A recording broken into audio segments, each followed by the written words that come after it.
উপস্থিত এলাকাবাসী, মাদ্রাসা ছাত্র, বৈষম্য বিরোধী ছাত্র আন্দোলন কিশোরগঞ্জ এবং ছাত্রদল, জাতীয়বাদী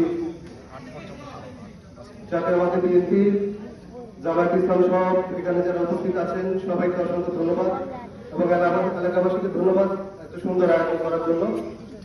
জুলাই গণঅভ্যুত্থান আমাদেরকে নতুন ভাবে বাক স্বাধীনতা শিখিয়েছে। জুলাই গণঅভ্যুত্থান আমাদেরকে কথা বলতে শিখিয়েছে, চোখে চোখ থেকে অধিকার আদায় করতে শিখিয়েছে। এই জুলাই গণঅভ্যুত্থানে আমাদের যারা শহীদ হয়েছেন, আমাদের যারা আহত হয়েছেন, তারাই আমাদের বীর।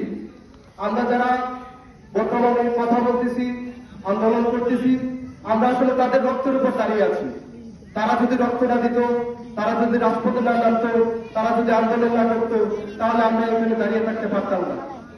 তাই আমি একান্তভাবে চাই এই জুলাই গণঅভ্যুত্থানে যারা শহীদ হয়েছে, আহত হয়েছে, যারা এই খুনি ফ্যাসিস্ট হাসিনার সহযোগী ছিল, দোষর ছিল, তাদেরকে দ্রুত বিচার করতে হবে এবং আমাদের বাইরে দ্রুত চিকিৎসা সুচিকিৎসার ব্যবস্থা করতে হবে এবং শহীদদের পরিবারদের দেখাশোনা করতে হবে। আমরা দেখেছি কিভাবে আমাদের ভাইয়েরা বুলেটের সামনে দাঁড়িয়ে থেকেছে, কামান, বন্দুক, গোলা বারুদ, গ্রেনেডের সামনে দাঁড়িয়ে থেকে আমাদেরকে পথ দেখিয়ে গিয়েছে। এই বাংলার মানুষ কখনোই কারো কাছে মাথা নত করে নাই। সেই ব্রিটিশ আমল থেকে, সশঙ্ক থেকে, আরো আগে থেকে এই বাংলার মানুষ স্বাধীন থেকেছে। ইশাকা মোশাকা মুঘলদের বিরুদ্ধে বাংলাকে আন্দোলন করেছে, তাদেরকে রুখে দিয়েছে। আমরা কখনোই পরাধীন ছিলাম না, পরাধীন থাকতে পছন্দ করি নাই। পাকিস্তানি হানাদার বাহিনীর বুলেটের সামনে আমরা পরাধীন থাকি নাই।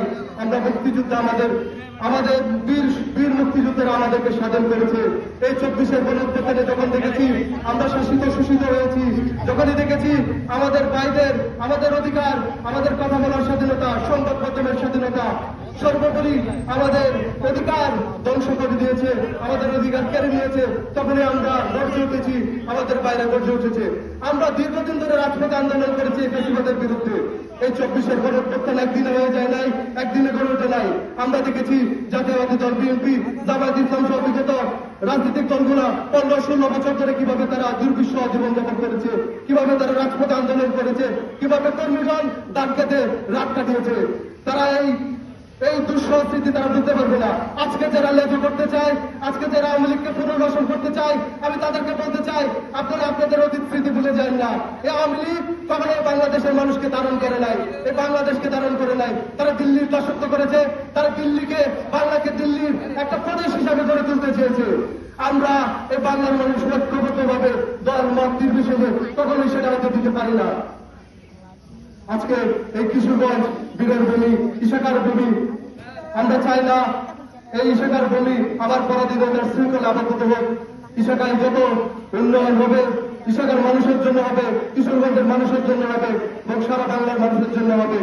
আমি সবার প্রতি কৃতজ্ঞতা জ্ঞাপন করছি। আমি ক্ষুদ্র মানুষ, ছোট মানুষ, প্রস্তুতি হলে ক্ষমা সুন্দর দৃষ্টিতে দেখবেন। আসসালামু আলাইকুম, ধন্যবাদ।